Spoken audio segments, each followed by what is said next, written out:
जहां कोयला हमारा, लोहा हमारा, दूसरे राज्यों में जाकर के जब काम करते हैं, वहां की अर्थव्यवस्था को गति देते हैं, वही श्रमिक वहां के स्थानीय राजनीति के कारण अपमानित किए जाते हैं।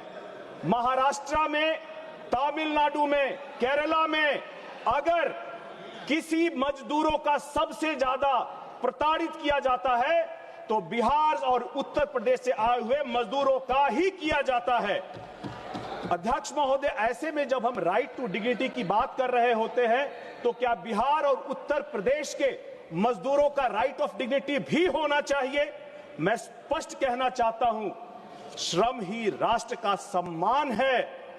भारत का नागरिक जहां भी काम करे उसकी गरिमा और सुरक्षा की गारंटी होनी चाहिए। टीयर में जहां कोई श्रमिकों को सुरक्षा नहीं थी, वहां भी उनको सुरक्षा दी गई है। मैं कहना चाहता हूं, थैंक यू। फिर से लोग काम पे आ रहे माननीय हैं। श्री अरुण भारती जी, माननीय श्री अरुण भारती जी। धन्यवाद अध्यक्ष महोदय, आपने मुझे बोलने का अवसर दिया। मैं लोक जनशक्ति पार्टी रामविलास और उसके राष्ट्रीय अध्यक्ष चिराग पासवान जी के संदर्भ से दो विषयों पर आपका ध्यान, सदन का ध्यान आकृष्ट कराना चाहता हूं।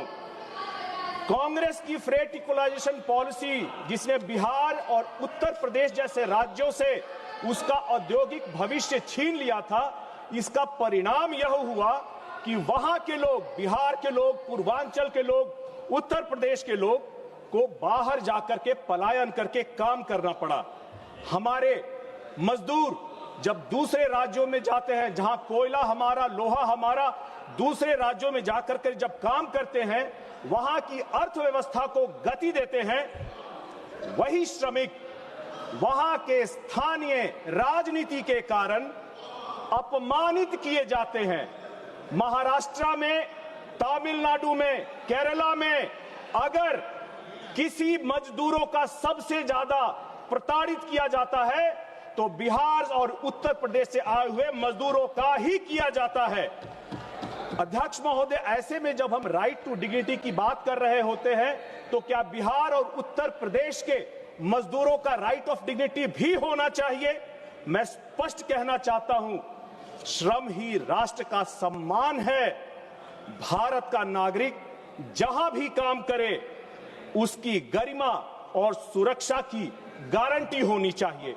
और मेरा दूसरा वक्तव्य है अध्यक्ष महोदय, मोहम्मद गजनवी के बारे में हम लोगों ने इतिहास में पढ़ा है कि भारत पर कई बार अटैक किया, और ये भी पढ़ा है कि हर बार जब वो आक्रमण करता था तो एक राजा उसे रोक देता था। लेकिन बहुत लोगों को नहीं पता है कि उस राजा का नाम महाराज सुहेलदेव पासी था।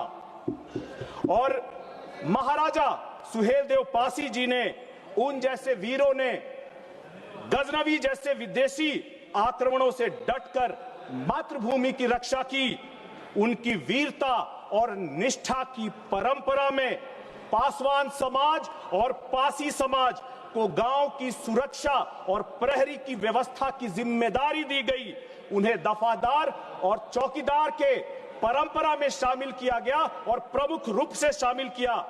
यह समाज ईमानदारी से सदियों तक बलिदान दे करके अपने दायित्व को निभाता रहा। लेकिन आज विडंबना यह है कि यही समाज अपने अधिकार के लिए, अपने आजीविका के लिए संघर्ष कर रहा है।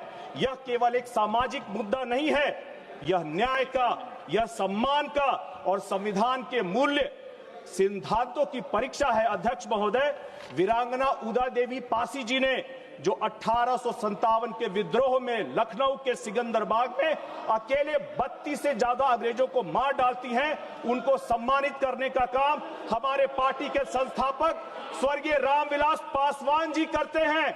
और ऐसे में बहुत जरूरी है कि इनके सम्मान की, इनके आजीविका की रक्षा की जानी चाहिए। धन्यवाद अध्यक्ष महोदय।